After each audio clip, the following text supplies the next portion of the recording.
warahmatullahi wabarakatuh.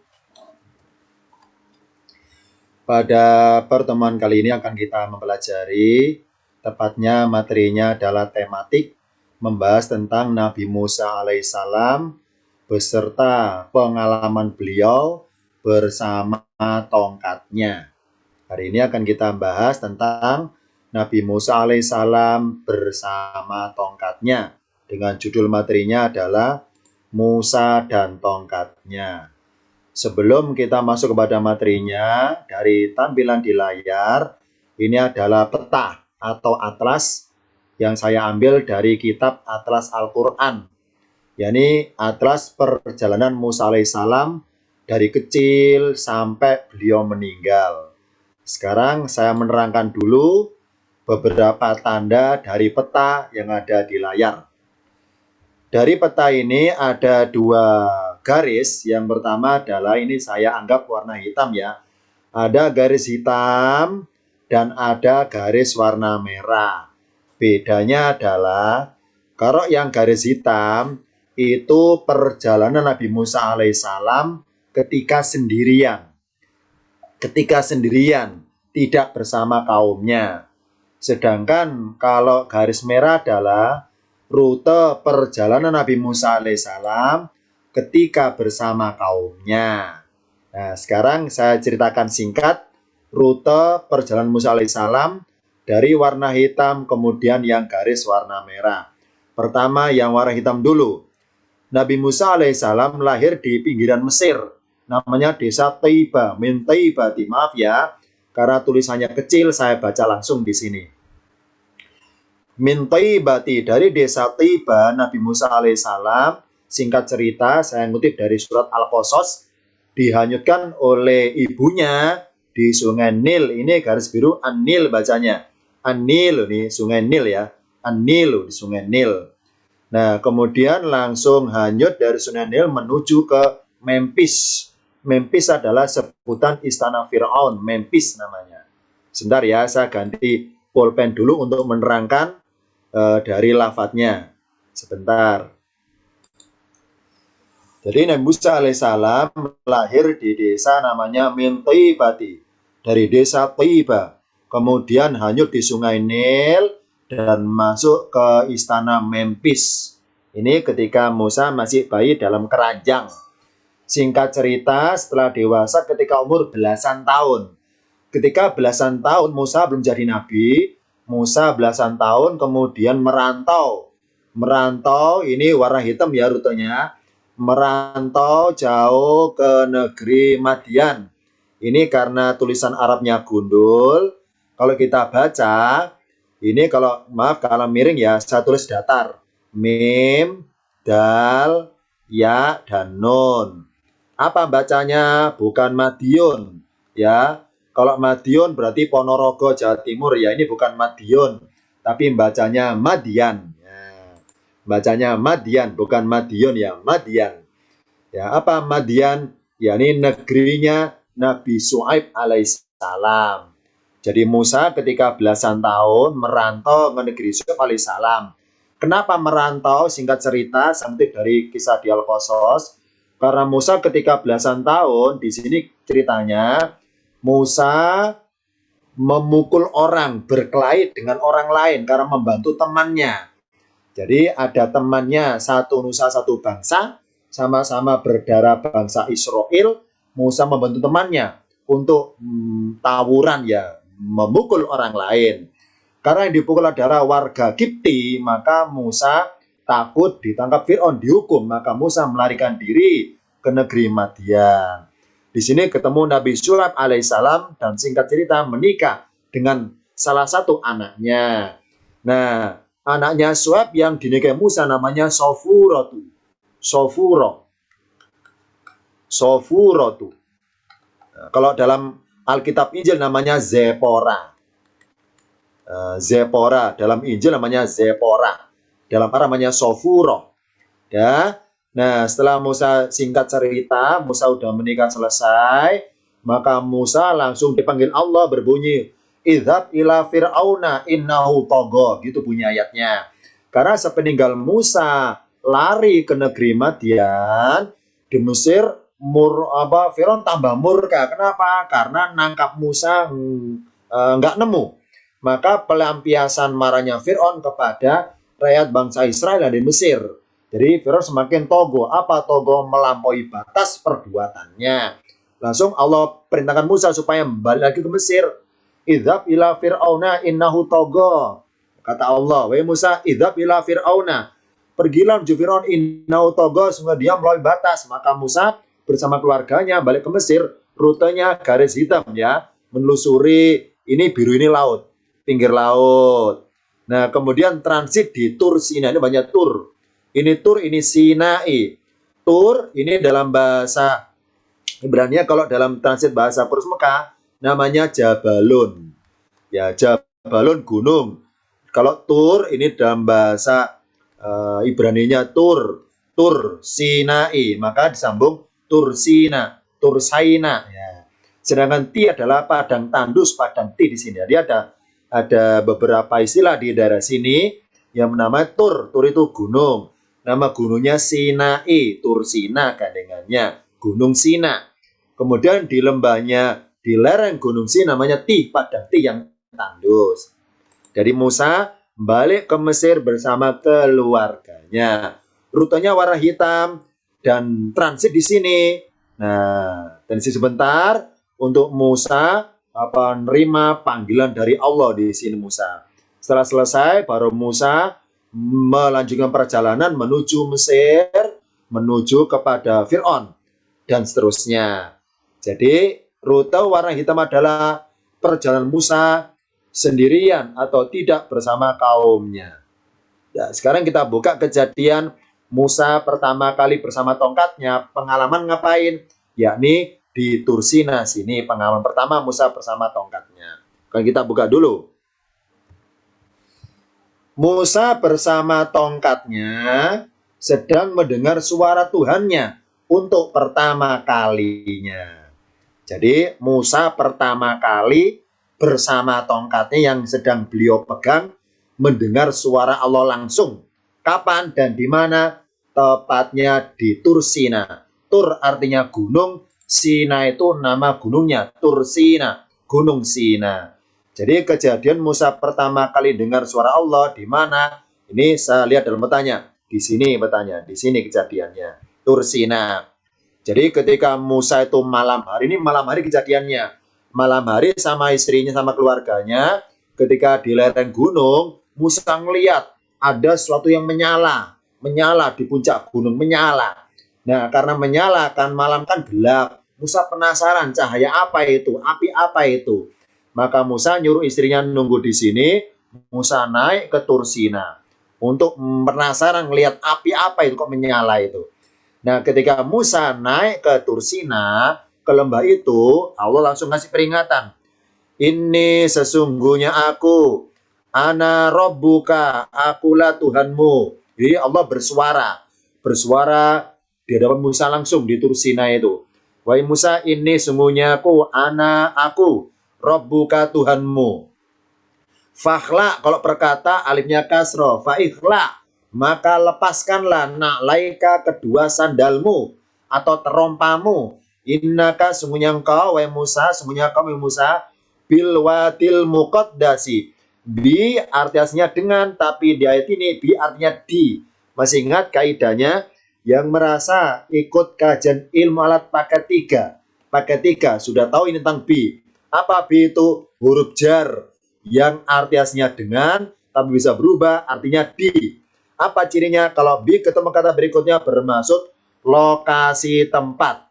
Contohnya bibak kata di Baka, bibabila di negeri Babil, bil Madinatil Munawwaro di Madinah Al Munawwaro, bi Indonesia di Indonesia, bi Jakarta di Jakarta, bi Yaminika di tangan kananmu. Sama di sini pakai bi. Kenapa? Karena Al-Wadil Muqaddasi suatu nama lokasi. Al-Wadi artinya lembah, Muqaddasi artinya suci, lembah yang suci. Bil Wadil Muqaddasi, wahai Musa, lepas kedua sandalmu, lepas. Kasarnya kamu harus lepas sandal.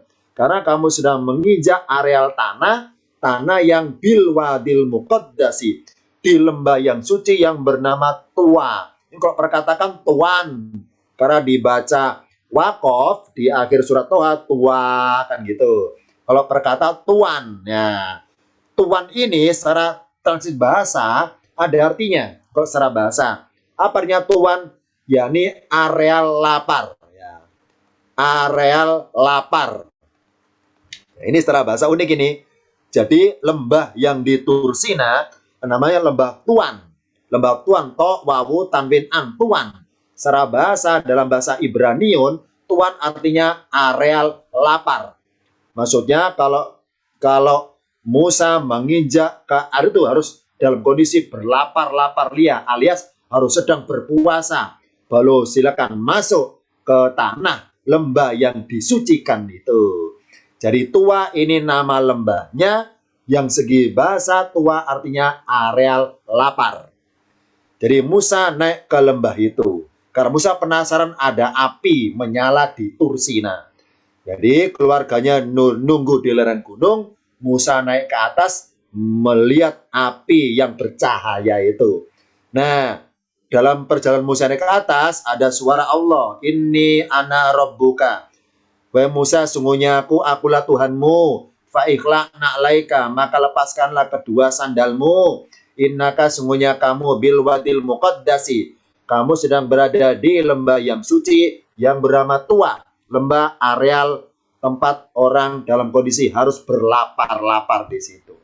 Berikutnya, setelah nyampe di Tursina di puncaknya dan melihat api yang bercahaya itu, Allah berkata lagi, Innani, wahai Musa, innani sesungguhnya aku, anallahu, akulah Allah, la ilaha, tidak ada Tuhan, illa ana, kecuali aku atau selain aku.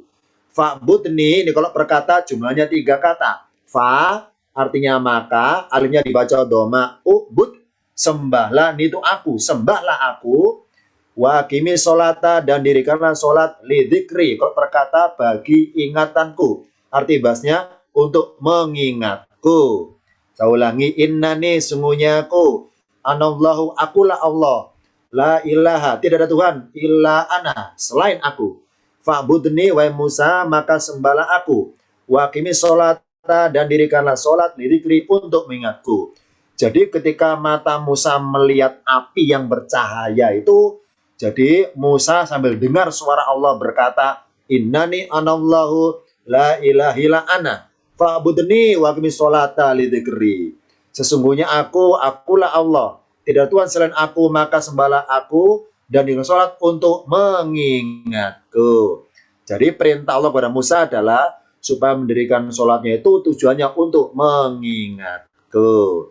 Dari sini ada isyarat bahwa secara manusia itu motivasi sholatnya ada 3. Yang pertama, bersedia menyembah Allah karena khaufun, rasa takut. Yang kedua, karena rojaun, rasa mengharap. Yang ketiga, karena hubun, rasa cinta. Kalau khaufun, rasa takut, karena ingat neraka Allah, nerakaku. Kalau rojaun, rasa mengharap, karena ingat surgaku. Kalau hubun, rasa cinta, karena mengingatku. Dari 3 pilihan ini, Musa nyuruh Allah nyuruh Musa supaya Musa ketika mendirikan sholat, motivasinya semata-mata karena ingat kepadaku, bukan ingat surgaku, bukan ingat nerakaku. Sekarang kita urut. Yang pertama, motivasi mendirikan sholat karena khaufun, rasa takut, mengingat nerakanya Allah. Kita buka catatan berikutnya.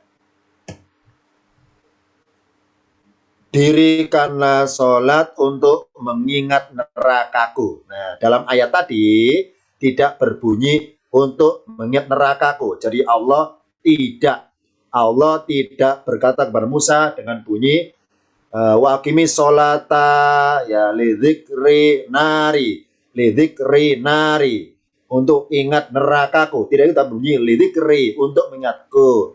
Nah, barang siapa ketika dengan sholatnya hanya ingat neraka saja, berarti dia merasa beban dalam dirinya apa? Merasa dosanya besar, dosanya banyak, merasa putus asa dan sebagainya dan sebagainya. Jadi rasa takutnya pada Allah tingkat tinggi. Kenapa? Karena merasa dirinya babak belur dengan dosanya itu.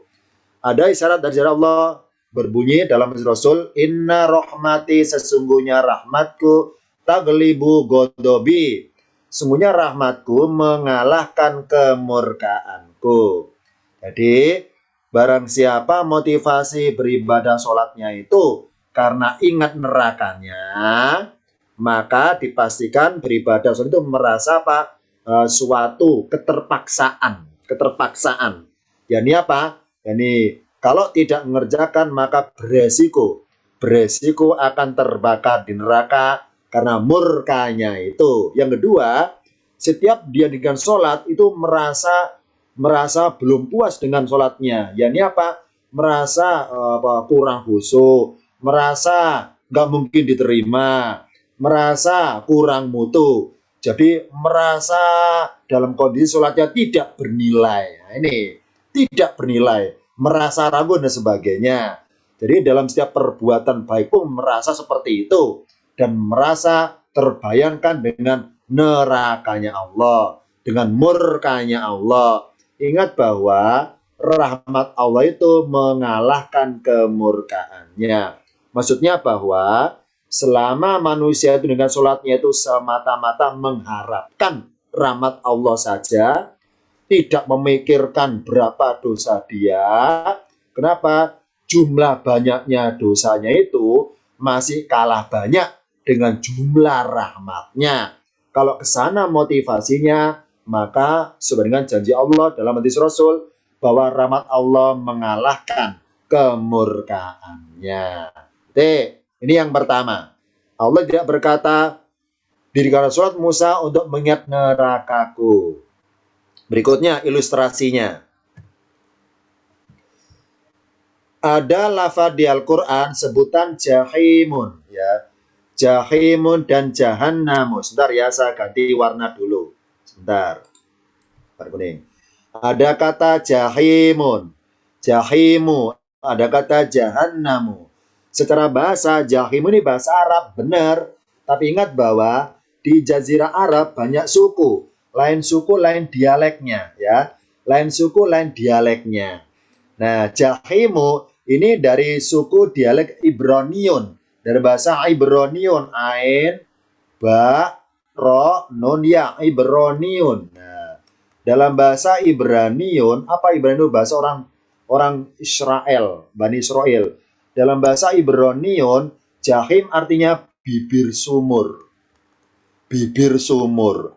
Nah, dari arti inilah maka para mufassir menafsirkan bahwa neraka itu kayak sumur. Ini penafsiran berdasarkan lafaz bahasanya. Jahim artinya bibir sumur. Nah, sedangkan jahanam tempat pembuangan. Dalam bahasa Ibraniun, jahanam tempat pembuangan.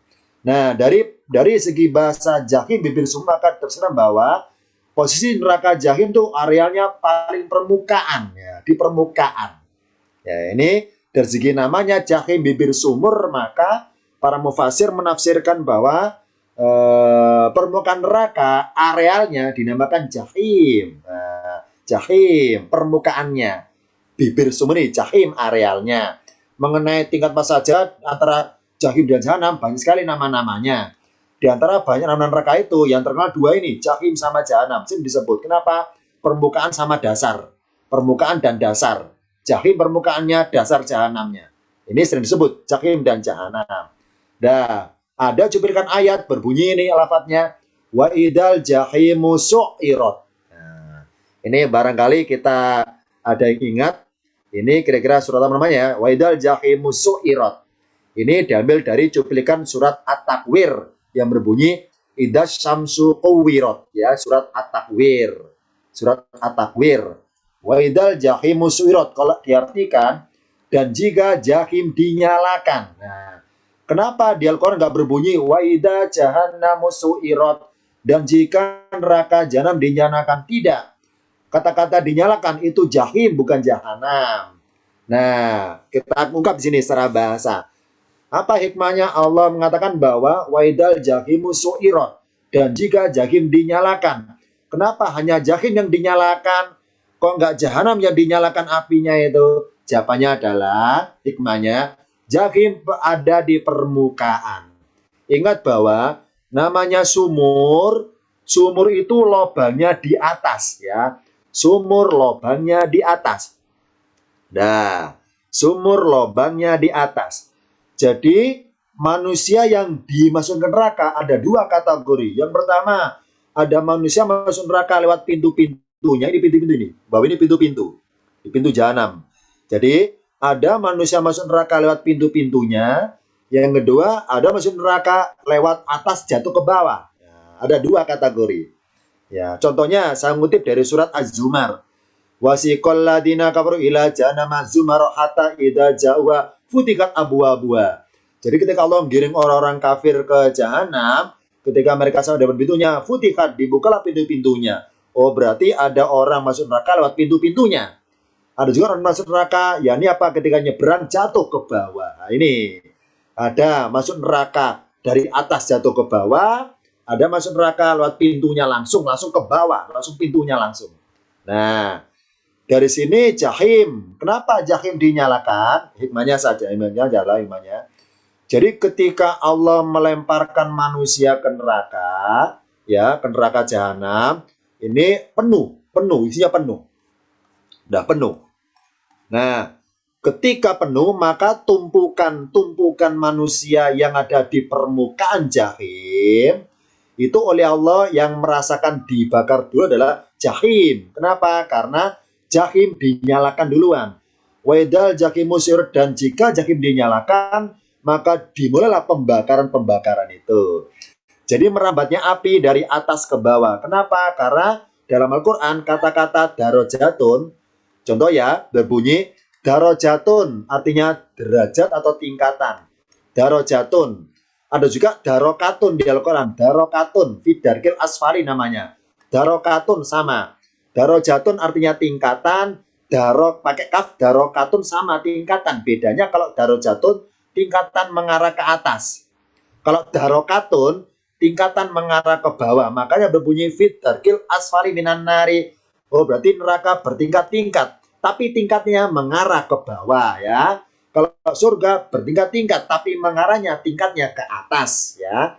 Oh, berarti dari ilustrasi bahasa darkil asfali, maka tingkatan neraka semakin ke bawah, semakin parah bentuk siksaannya. Sedangkan yang permukaan lebih ringan daripada yang paling bawah. Nah, di sini oleh Allah, kenapa jahim dinyalakan duluan? Hikmahnya adalah karena jahim bibir sumur. Sumur itu lubangnya di atas. Kalau Allah bakar, Allah nyalakan duluan daerah jahanam, dibakar duluan daerah sini, maka kemungkinan, maaf ya, ilustrasi aja, kemungkinan orang-orang kafir yang di permukaan jahim, maka mereka akan bisa loncat keluar melarikan diri. Kenapa? Karena ada celah untuk bisa keluar dari neraka, karena lubangnya di atas. Nah, dengan Allah menyalakan areal jahim duluan, berarti dibuntu penuh api di sini, dibuntu. Jadi mereka yang di jahim, di tengah-tengah, di bawah, nggak berkutik. Mau keluar pintu jahanam tertutup, mau ke atas dekati api. Kenapa? Awal api ada dari jahim, merambat ke bawah. Nih hikmahnya. Kenapa jahim dinyalakan duluan? Karena dari sinilah permukaan neraka itu ditutup dengan api supaya mereka bisa keluar. Ya, keluar dari neraka. Ini hikmah saja. Nah, nyebrang ke kanan ke surga, ada yang jatuh ke bawah, ada yang selamat.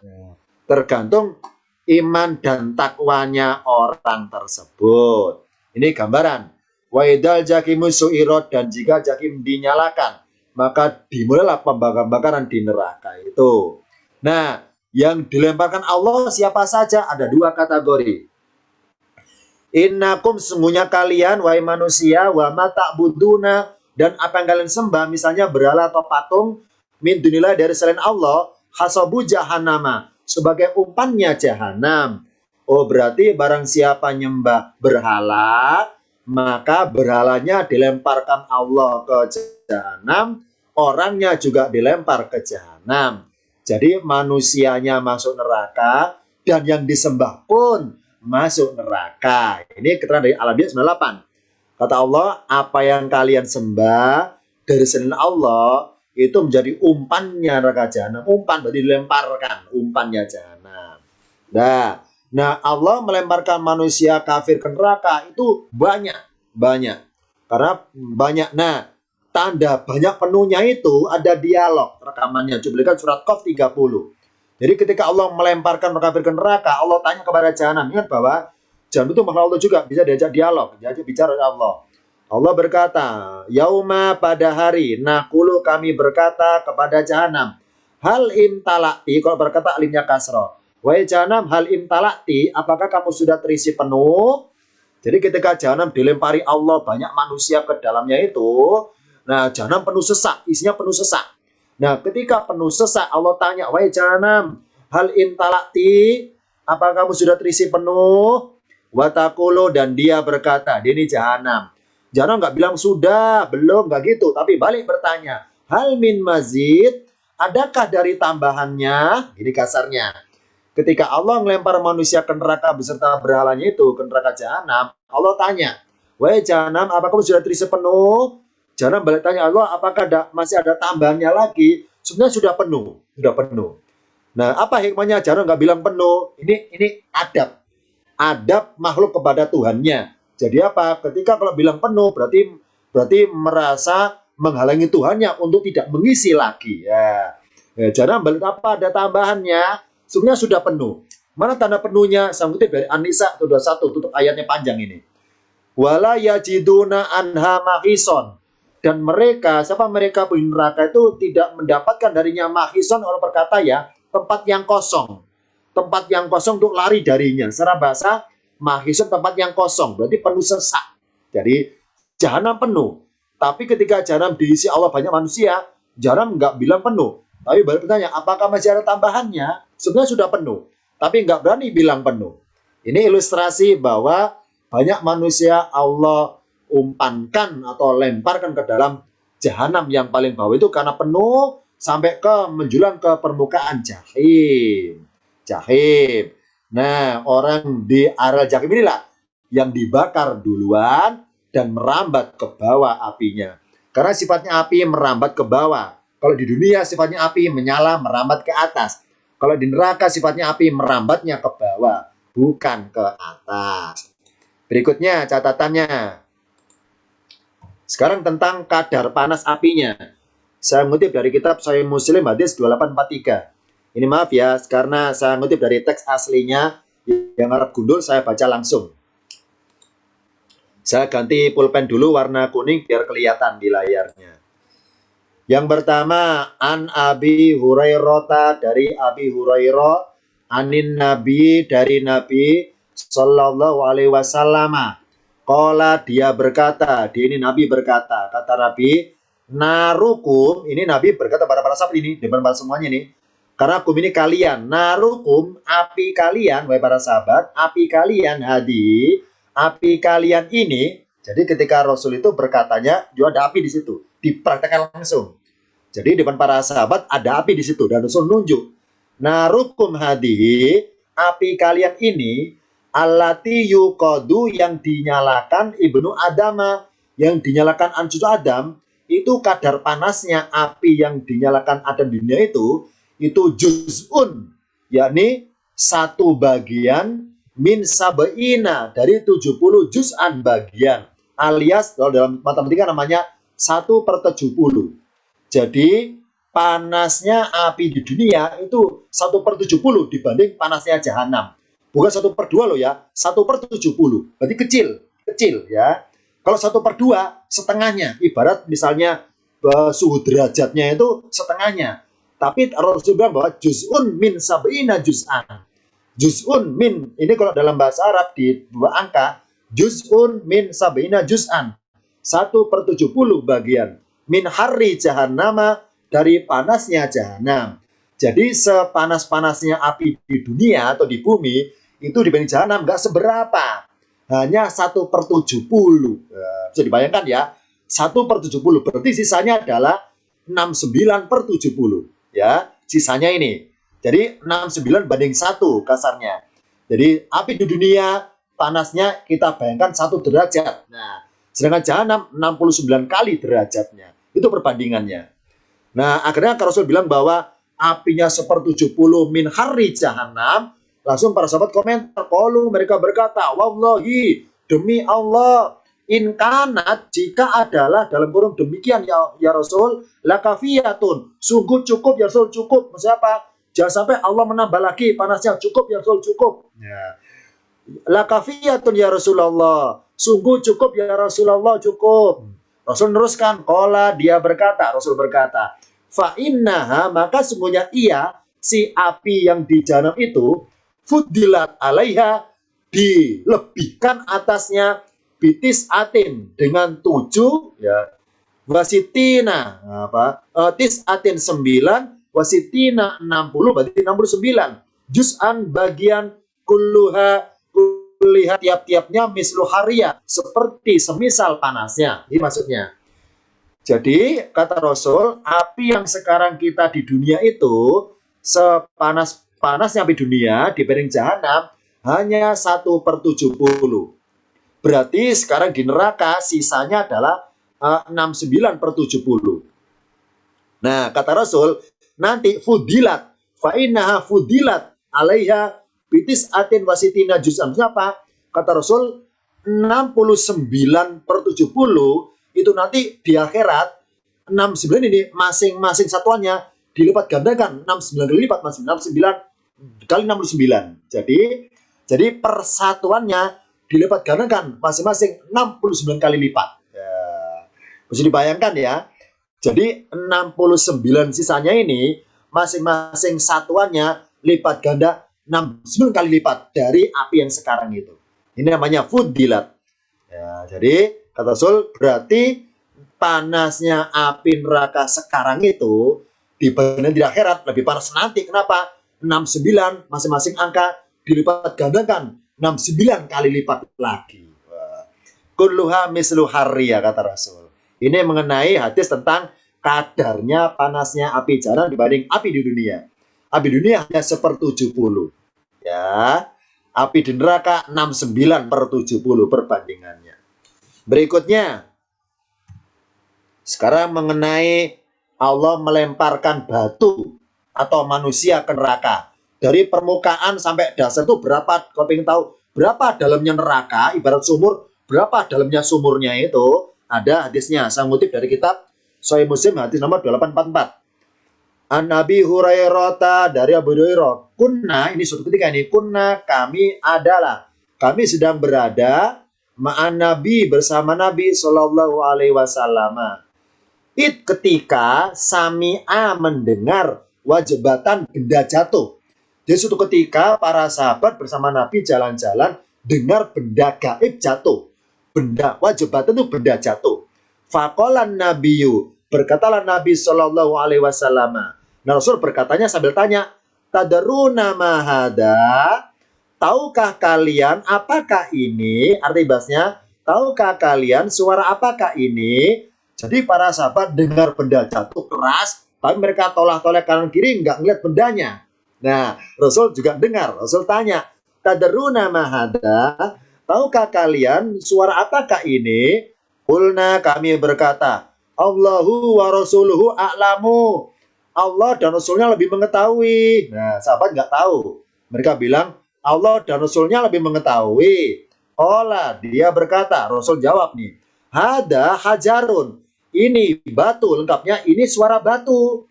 Rumia yang dilemparkan dengannya, finari, ke dalam neraka. Jadi zamannya Rasul, atas kuasa Allah, batu yang Allah lempar ke neraka itu diperdengarkan oleh Allah lintas dimensi. Dari dimensi alam gaib tembus ke dimensi alam fisikal nyata, terdengar telinga manusia di alam dunia. Ya, ini ya, kata Rasul, hada hajarun, ini suara batu rumia bihi finari, yang dilemparkan dengannya ke dalam neraka. Nah, dilemparkannya mundu, sejak sabaina khorifan, 70.000 tahun, 70.000 tahun. Berarti batu ketika dilemparkan ke neraka itu melayang-layangnya nyampe dasar setelah 70.000 tahun baru nyampe dasarnya. Fahuwa Yahwa. Fahuwa Yahwa. Maka ia si batu itu ketika sampai di dasar, Yahwa itu menancap. Jadi menancap bersemayam. Finari di dalam neraka al-an sekarang. Hatta intaha sehingga sampai habis ila Korea. Sampai lemparan terakhirnya itu. Nah ini gambaran. Berarti neraka itu dalam sekali. Dalam sekali. Kenapa? Dalam untuk menampung banyaknya manusia masuk neraka nanti. Banyak. Dalam sekali. Terbukti melayang-layang batu sampai dasar itu sabaina kharim 70.000 tahun baru nyampe dasarnya. Jadi jatuhnya batu zamannya Rasul, berarti kan Rasul belum lahir ini ya. Rasul belum lahir tuh, udah dilemparkan batunya. Nah, zamannya Rasul baru nyampe di dasarnya. Nah, Allah perdengarkan itu suara batu nyampe di dasar neraka. Nah, jadi suara batu yang dimensi alam gaib, Allah perdengarkan suaranya tembus dimensi ke alam nyata, fisikal, didengar oleh telinganya para sahabat. Berikutnya, dirikanlah sholat untuk mengingat surgaku. Ternyata Allah tidak berkata seperti itu. Yang berbunyi, dirikan sholat untuk mengingat surgaku. Ya, Allah nggak berkata seperti ini kepada Musa. Ya, ada keterangan dari Rasul ya, saya bacakan. Saya baca perkata ya, karena kecil maaf. Lan yadkhula ahadan amaluhu al-jannata. Jadi, amal seseorang tidak akan memasukkan seseorang itu ke dalam surga. Ini kalau mereka berkata, sahabat tanya Rasul, wala anta, dan tidak juga engkau ya Rasulullah. Jadi sahabat juga kritis ini. Rasul bilang suatu ketika, wahai para sahabat, amalan kita itu tidak bisa mengantarkan kita ke dalam surga. Nggak bisa. Intinya kita itu masuk surga bukan karena amalan kita. Para sahabat tanya, wala anta ya Rasulullah, wala anta, dan juga engkau tidak Rasulullah. Qalu la, ya tidak juga aku, wala ana, benar, dan tidak pula aku. Melainkan, nah kenapa aku punya surga? An yataghammadani Allahu bi fadlin wa rahmatin. Melainkan aku tuh bisa masuk surga karena Allah membungkusku, ya, membungkusku dengan karunia dan rahmatnya. Membungkusku, ini kata membungkus ini. Jadi, berarti segala amalan Nabi yang masih ada celahnya menurut Allah, yang masih ada cacat amal, Allah bungkus. Allah bungkus supaya oleh malaikat tertulis amalannya bagus, nggak kelihatan aibnya, nggak kelihatan cacatnya, nggak kelihatan buruknya. Itulah hikmahnya kata-kata dalam bahasa Arab berbunyi ghafaro yaghfiru, ya, masih ingat secara bahasa biasanya artinya mengampuni. Secara bahasa sebetulnya ghafaro yaghfiru artinya menutupi celah. Ghafar itu menutupi celah, ghafaro yaghfiru. Berarti istighfar adalah minta ampun, ya, minta ditutupi celahnya. Misalnya contohnya, masih ingat kita setiap kita sholat selesai salam kanan kiri, apa wirid dzikir pertama kali? Istighfar kan? Ini apa hikmahnya? Amalan sholat adalah amalan kebaikan. Berarti amalan kebaikan saja itu perlu diistighfari. Apalagi amalan keburukan. Saya ulangi, amalan kebaikan saja itu masih perlu diistighfari. Apalagi amalan keburukan. Kenapa? Karena amalan sholat sendiri masih banyak cacatnya. Entah kurang khusyuknya, kurang tumakninanya, salah niatnya, salah tujuannya. Nah, kekurang-kurang sempurnanya ini oleh Allah kita minta istighfar, minta ditutupi, minta dibungkus, ya, minta ditutupi, minta dibungkus dengan karunia dan rahmatnya. Supaya apa? Supaya malaikat mencatat sholat kita itu dalam kondisi catatan yang bagus, padahal banyak cacatnya. Tapi karena dibungkus Allah, dikasih casing, maka malaikat nggak bisa ngelihat cacatnya amal sholat kita. Itu pengertian istighfar setelah sholat, minta ditutupi berupa karunia dan rahmatnya. Nih, sekarang kita buka.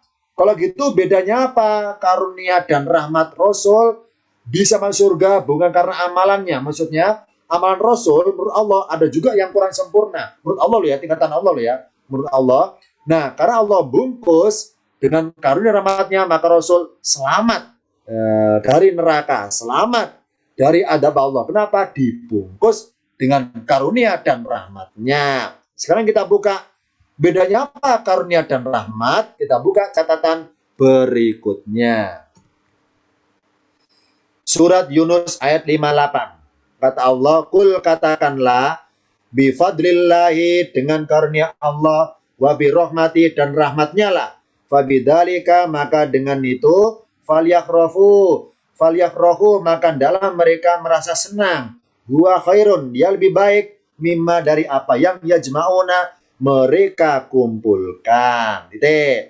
Jadi hendaknya kita itu merasa senang dengan beribadah itu semata-mata karena karunia Allah bisa berhasilnya ibadah kita itu, dan juga karena rahmatnya bisa berhasilnya ibadah kita itu. Jangan memikirkan apa yang kita jema'una, apa yang kita kumpulkan itu sekian amalan puluhan tahun. Jadi intinya adalah, contoh sederhananya, kita Islam sudah puluhan tahun, ya. Islam puluhan tahun. Ibarat puasa Ramadan sudah puluhan kali. Nah, kita jangan merasa numpuk jumlah amalan puasa Ramadannya. Tapi merasalah bahwa kita itu berhasil berpuasa semata-mata Allah ngasih karunia dan rahmat. Jadi kita mau surga bukan karena jumlah puasanya, bukan. Karena semata-mata karunia dan rahmatnya. Kalau gitu, apa bedanya karunia dan rahmat? Jawabannya pada tampilan berikutnya. Apa bedanya karunia dan rahmat? Ya. Sebelum kita bedakan, mari kita jawab dulu dan berikutnya. Jawabannya ada pada pertanyaan berikut ini. Yakni apa? Allah nyiptakan burung itu punya sayap, ya. Kalau hewan yang lainnya kita anggap dulu ya, tidak punya sayap. Burung punya sayap. Apa hikmahnya punya sayap? Apakah karena supaya bisa terbang? Atau karena supaya tidak jatuh ketika terbang? Ini tanda tanya ini, ya. Mari kita renungkan sejenak. Burung itu Allah ciptakan punya sayap itu untuk apa? Untuk apa hikmahnya? Untuk apa? Apakah supaya bisa terbang atau supaya tidak jatuh ketika terbang? Nah, dari dua jawaban ini akan kita buka jawabannya pada tampilan berikutnya. Apa hikmahnya burung diciptakan punya sayap? Kita buka catatan berikutnya. Ada ayatnya, surat An-Nur 41. Alam taro, kalau perkata ya, saya baca perkata, alam taro, apakah belum kamu melihat? Anallah, sesungguhnya Allah, yusabbihu lahu, memuji atau bertasbih kepadanya, man fis samawati, siapa yang di langit, wal ardi dan bumi, wat toiru dan burung sofatin, yang bersaf-saf, berbaris, kullun qad alima, masing-masing atau tiap-tiap, qad alima sungguh telah mengetahui sholatahu, sholatnya, gerak sholatnya, wa tasbihahu, dan bagaimana lafaz tasbihnya, wallahu alimun, dan Allah maha mengetahui bima yaf'alu, dengan apa yang mereka kerjakan. Wa tairu sofatin, burung bersaf-saf. Jadi kalau kita lihat di langit, burung berbaris bersaf-saf, itu dalam kondisi sedang terbang dia dalam gerak sholatnya. Karena masing-masing hewan punya identitas. Apa? Identik geraknya dan identik lafadznya. Kenapa kucing mengeong? Kenapa anjing menggonggong? Kenapa kambing dan sebagainya? Kenapa burung berkicau? Masing-masing hewan suaranya berbeda-beda ketika bertasbih kepada Allah. Nah, ini. Makanya ada hadis Rasul mengenai bahwa seburu-burunya suara himar. Kenapa? Karena ketika himar bertasbih, itu tingkat fasihnya, ya, itu kurang jelas. Tidak senyaring fasihnya hewan yang lainnya. Hanya Allah yang tahu bagaimana bunyi tasbihnya himar itu, atau keledai itu. Nah, jadi kalau bermanusia tidak nyaring fasihnya. Ini karena masing-masing hewan itu bertasbihnya dengan suara masing-masing. Berikutnya, awalam yarau, dan apakah belum mereka melihat ila toiri, kepada burung, fauqom, di atas mereka, sofatin wayabitna, Jadi bersaf-saf dan mengatupkan sayapnya, buka tutup, buka tutup. Jadi sedang buka tutup sayapnya.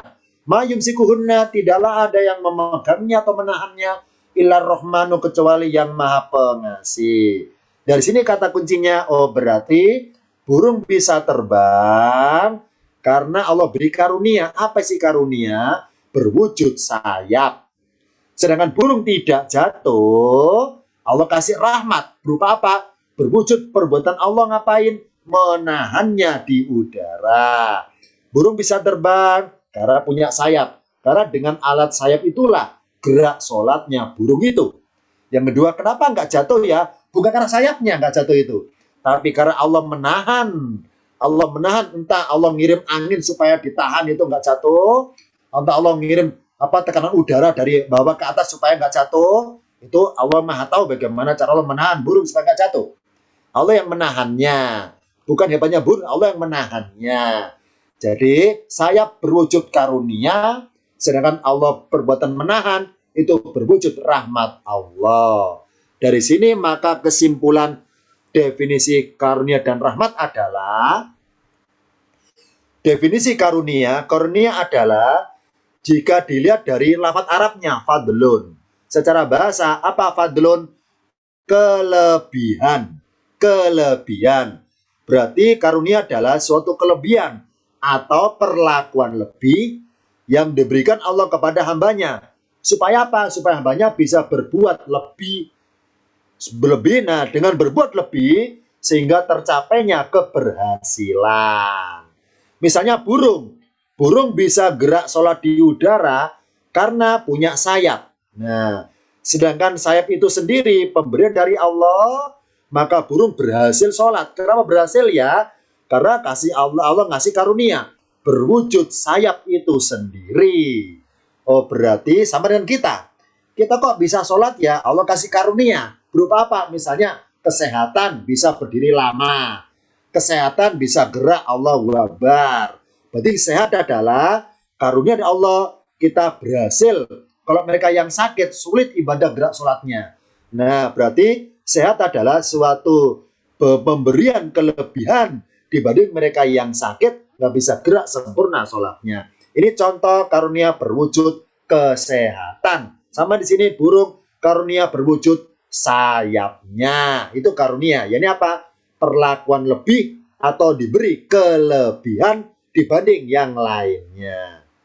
Sekarang definisi rahmat. Rahmat secara bahasa rahmatun. Artinya rasa sayang. Rasa sayang. Yakni rasa sayang yang Allah miliki diberikan kepada hambanya supaya hambanya terhindar dari ketersiksaan.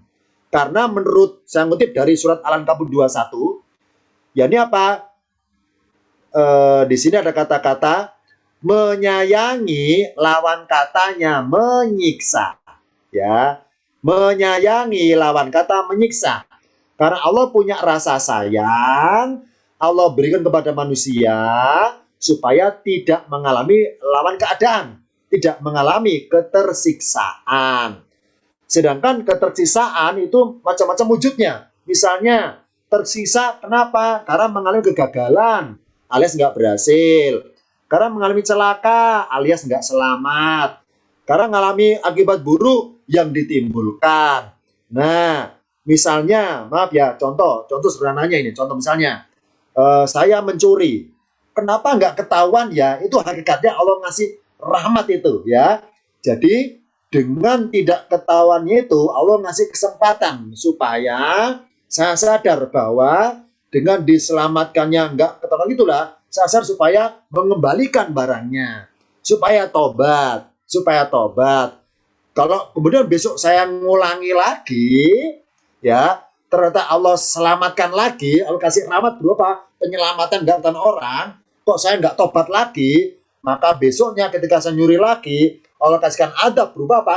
Ketahuan orang supaya dihukum. Dihukum. Ini contohnya. Oh berarti ketika saya berhasil mencuri alias nggak gagal, itu Allah kasih rahmat sebetulnya. Berupa kesempatan untuk bertobat ya. Jadi apa? Yani aib saya sendiri nggak ketahuan orang, mumpung nggak ada orang tahu bahwa saya berdosa, segera tobat daripada nanti Allah buka depan umum tentang aib saya itu. Ini hikmahnya. Jadi rahmat berupa kasih sayang supaya nggak mengalami ketersiksaan. Oh, berarti kita itu berhasil sholat karena Allah ngasih kelebihan berupa misalnya kesehatan. Berikutnya kita itu tidak gagal sholat, tidak batal sholat, Allah ngasih rahmat berupa apa?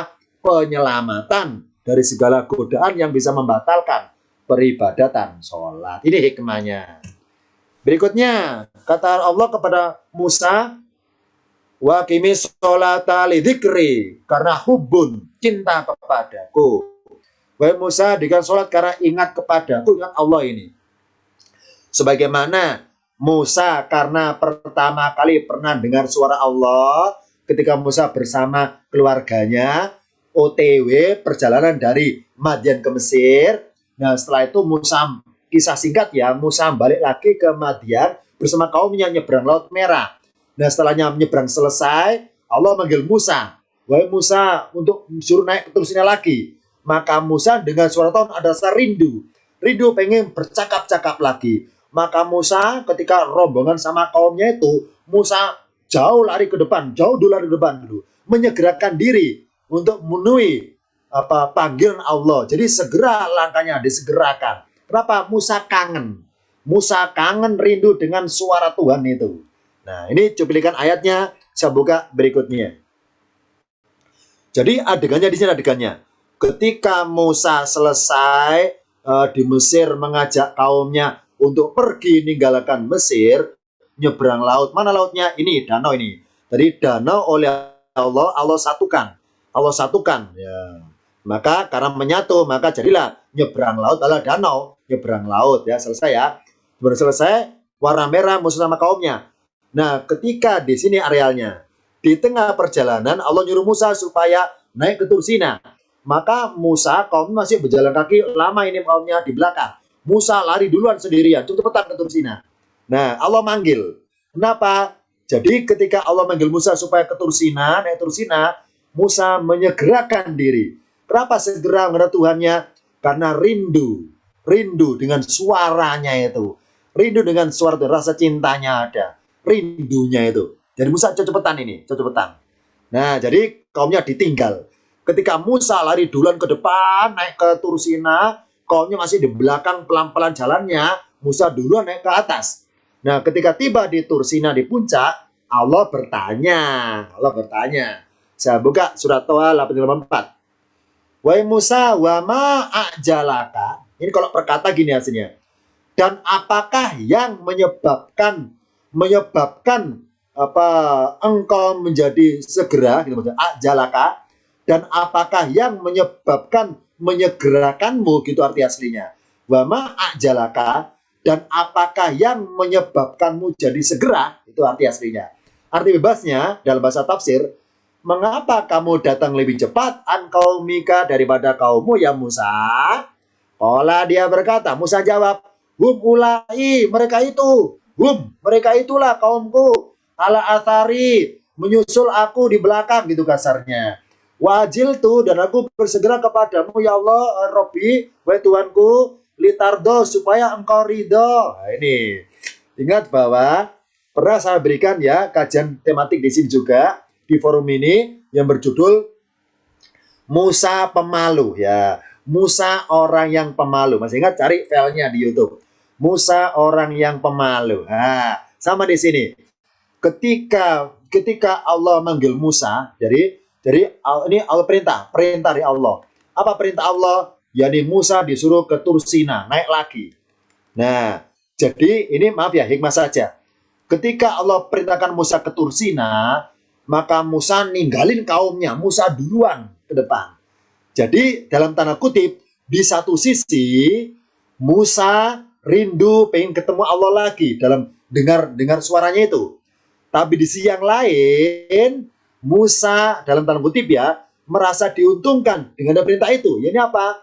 Jadi perintah Allah dari Allah untuk Musa supaya menghadap pada Allah, itu maaf ya dalam tanda kutip, ditunggangi oleh perasaan Musa, rindu kepadanya.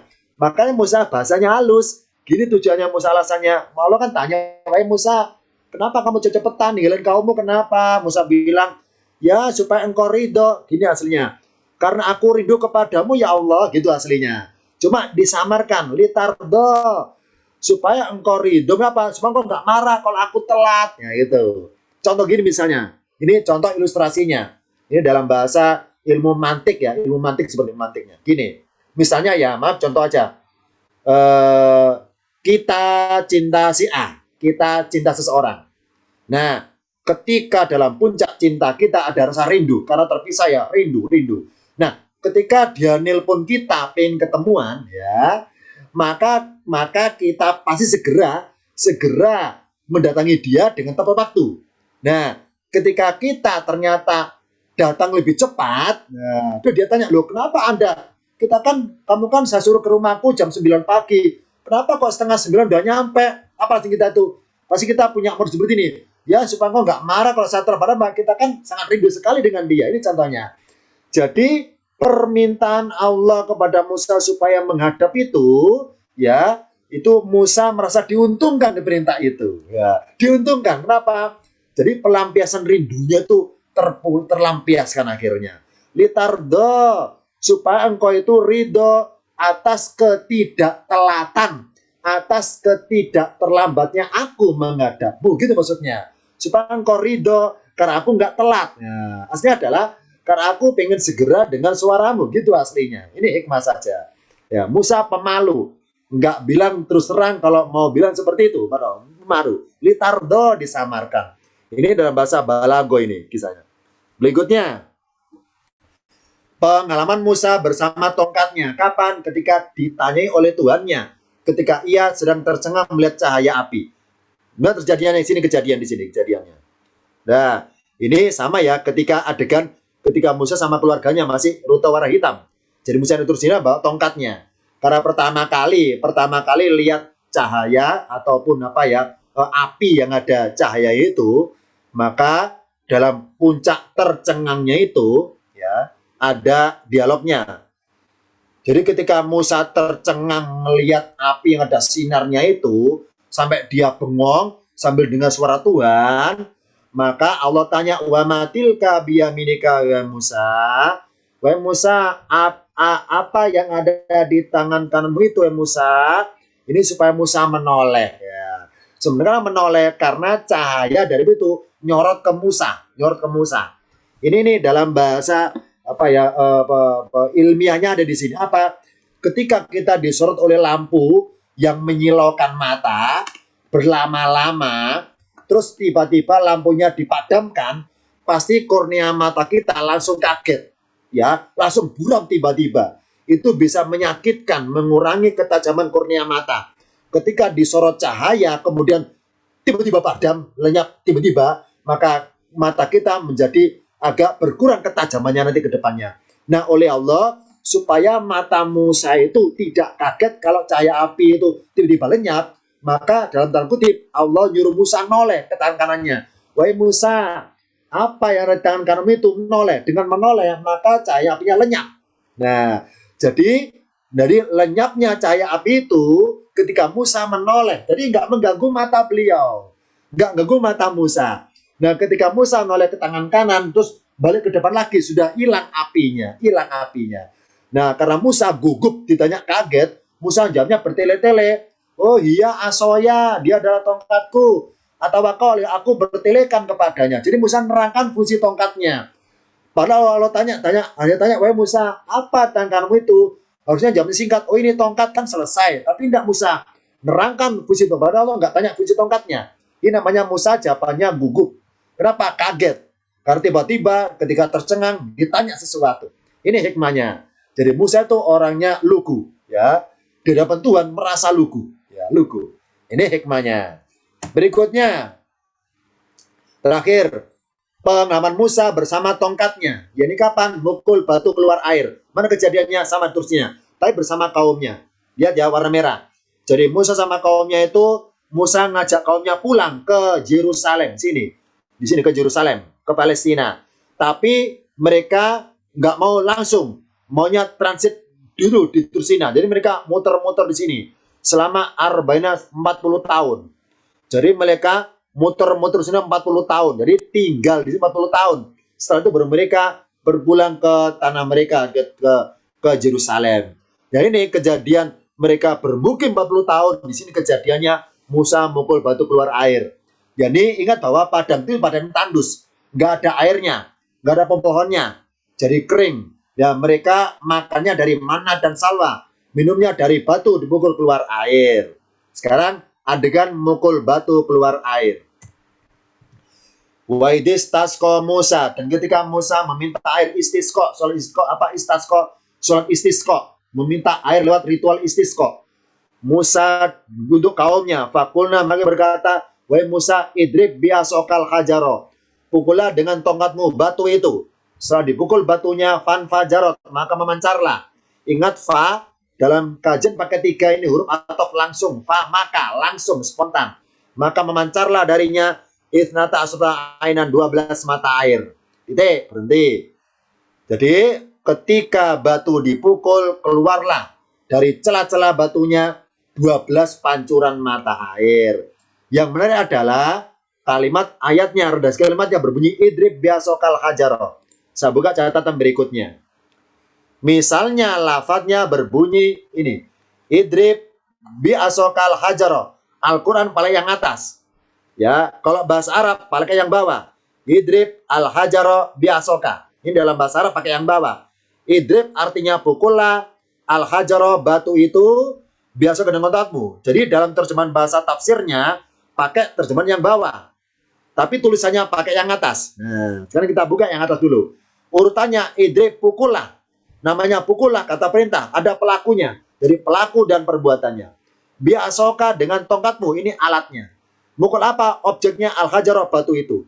Jadi di Al-Quran urutannya adalah pelakunya, alatnya, dan objeknya. Kalau diurut pukullah dengan tongkatmu batu itu. Kalau dalam bahasa Arab, idrib pukullah al-hajarah batu itu biasoka dengan tongkatmu. Nah, dalam bahasa Arab sama bahasa Indonesia, subjek, predikat, objek, keterangan. Apa subjeknya? Musa. Apa predikatnya? Memukul. Apa objeknya? Batu. Nah, subjek, predikat, objek. Ini bahasa Indonesia, kayak bahasa Arab. Di Al-Quran enggak. Oleh Allah urutannya adalah subjek, objek, subjek dengan alatnya, keterangan dulu kan, keterangan alat, keterangan baru objeknya, ya. Subjek dan predikat, keterangan, terus objeknya. Kalau dalam bahasa Arab, subjek dan predikat, objek dan keterangan urutannya. Ini SPOK bahasa Indonesia ya.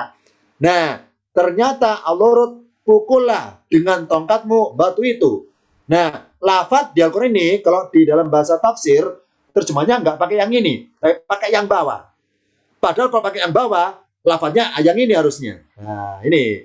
Jadi, dalam bahasa tafsirnya, lafadz di Al-Quran, idrib biasokal hajarah, terjemahnya pakai yang bawah. Ya. Yang urutannya, pukullah batu itu dengan tongkatmu. Jadi kata tongkat diakhirkan terjemahannya. Padahal kalau dalam Al-Quran, batu yang diakhirkan terjemahannya.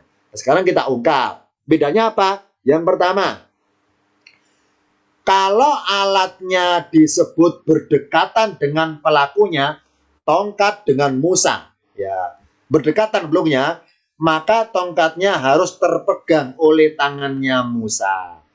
Yakni harus Musa sendiri yang memukulnya, tidak bisa diwakili oleh orang lain. Meskipun orang itu pinjem tongkatnya Musa, tetap saja nggak akan keluar airnya. Jadi batu bisa keluar air karena dipukul tongkat. Tongkatnya yang pegang Musa, ya, nggak boleh orang lain. Dari mana taunya? Karena lafadz biasoka dekat dengan lafadz idrib. Ini Al-Quran pakai kata seperti itu. Sekarang contoh kedua. Lah kalau dibalik, ya tongkatnya dijauhkan dari idrib. Kalau alatnya jauh dari pelakunya, maka bermaksud bahwa tongkatnya untuk mukul batu nggak harus Musa yang megang. Bisa kaumnya pinjam, Musa, Anda istirahat sajalah, kami yang mukulin, itu bisa. Jadi siapa saja boleh mukul, yang penting alatnya pakai tongkat Musa, maka bisa keluar air dari batu itu. Ternyata Al-Quran nggak pakai lafadz yang bawah ini, yakni asoka nggak di akhir tapi didahulukan. Ini hikmahnya. Jadi berarti batu bisa pecah karena dipukul tongkat. Nah, tongkat kok bisa memecahkan batu? Kok bisa gerak mukul? Karena juga Musa. Nah, Musa kok bisa gerakkan tongkat bisa mecahin batu? Karena Musa Allah alirkan mujizat. Berarti kesimpulannya karena tangan Musa lah mengalir mujizat melalui tongkat tersebut. Nah, kalau tongkatnya dipinjam orang lain, dipukul-pukulin, nggak akan keluar kesaktian tongkatnya. Kenapa? Karena tangan orang lain beda dengan tangannya Musa. Terakhir, perumpamaan Musa dan tongkatnya. Bagaimana mungkin bayangan menjadi lurus jika tongkat yang menimbulkan bayangan ternyata bengkok? Ini perumpamaan tongkat ini ya. Sekarang dalam makna hikmahnya, bagaimana mungkin kita nyuruh orang lain berbuat baik jika kita sendiri ternyata tidak baik? Kalimat ini pernah Allah sindir di juz 1 Al-Baqarah kepada Bani Israel yang berbunyi, "Atamuruna nasa bil birri wa tansawna anfusakum." Wahai Bani Israel, apakah kalian nyuruh manusia berbuat baik tapi kalian melupakan diri kalian sendiri?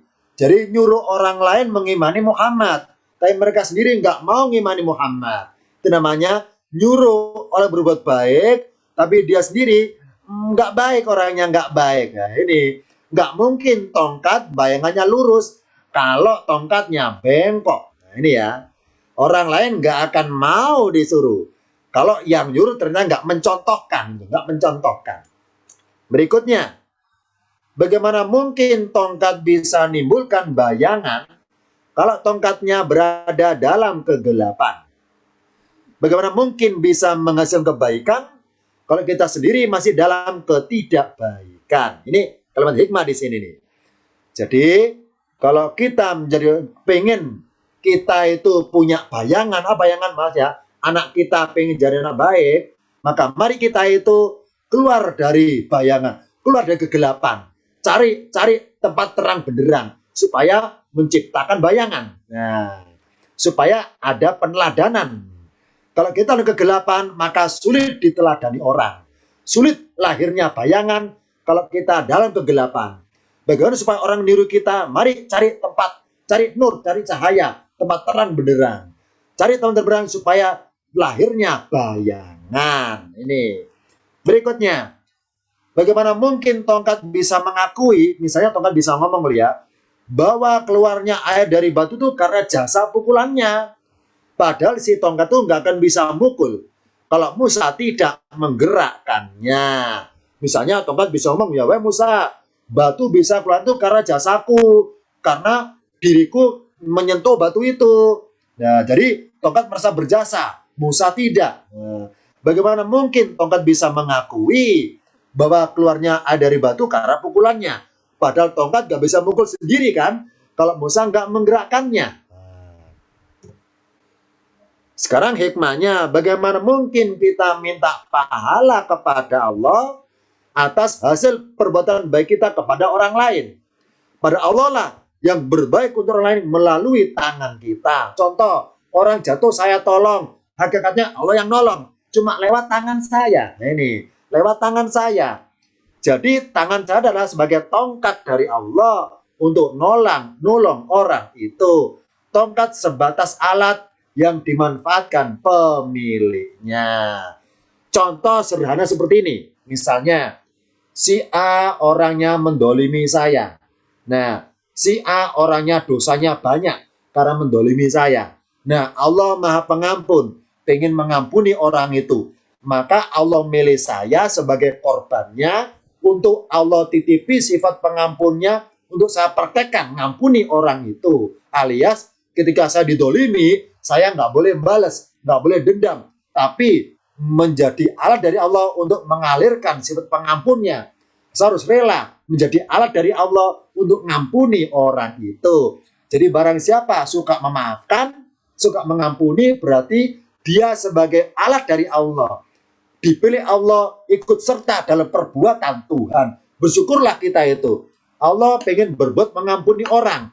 Allah memilih manusia hamba yang alim soleh untuk diikut sertakan dalam perbuatan Tuhan. Bersyukurlah kita itu diikut sertakan, ya, dipilih jadi korban penganiayaan, dipilih dari korban terdolimi, dipilih dari korban penipuan. Dengan dipilihnya itu berarti Allah memakai kita sebagai alatnya untuk ngampuni si pelaku, untuk memaafkan si pelaku. Yang jadi masalah kita bersedia apa enggak jadi tongkatnya itu untuk dipukulkan ke batu yang keras, ya.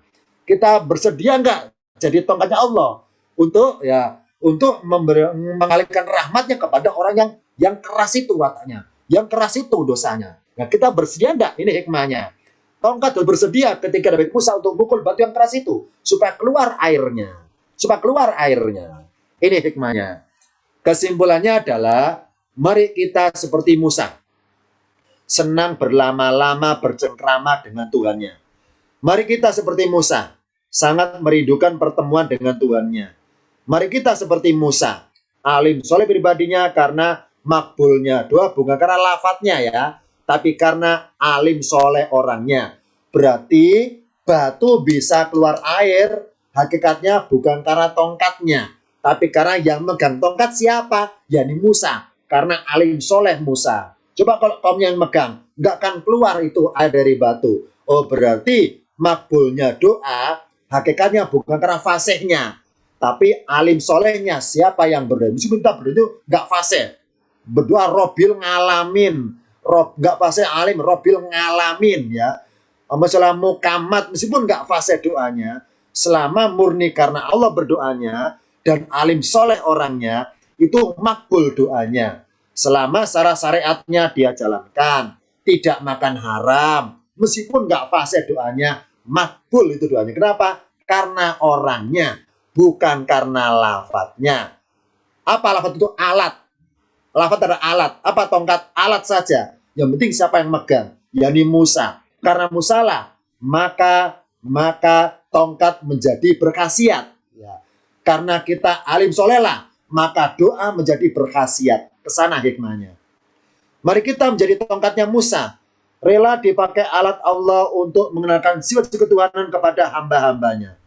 Mari kita rela dibenturkan dengan berbagai musibah. Sabar ketika dia apa-apain demi meraih keridhoannya untuk masuk kita ke dalam surganya. Mari kita seperti Musa dan seperti tongkatnya Musa. Kesimpulannya, mari bersabar ketika Allah menjadikan kita seperti Musa. Mari bersabar kepada Allah ketika menjadikan kita seperti tongkatnya Musa. Kenapa? Karena kuncinya masuk surga adalah sobartum. Ucapan malaikat, salamun alaikum bima sobartum. Selamat kalian dengan sebab kesabaran kalian.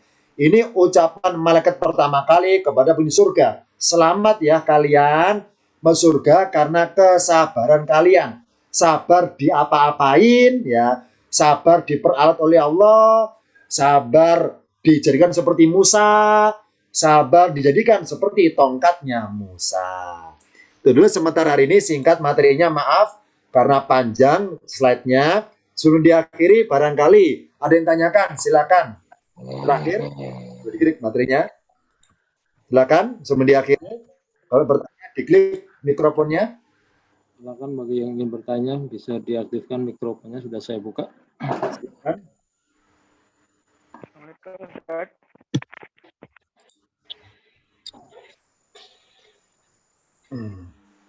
Kalau nggak ada, nanti saya kirimi filenya ini dan juga nanti rekamannya dari panitianya. Hal yang kurang jelas atau dalam live-nya ini tidak jelas suaranya, bisa dilanjutkan di grupnya masing-masing. Tanya aja kepada saya. Jadi bisa sambung aja dalam grupnya WA-nya. Karena mungkin dalam forumnya Zoom ini waktunya singkat ataupun sinyalnya sulit, tidak nyaman suaranya, bisa berlanjut tanya jawabnya di grup kita masing-masing. Demikian dari saya materi singkatnya.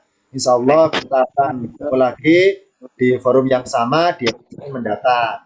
Demikian dari saya. Wassalamualaikum warahmatullahi wabarakatuh.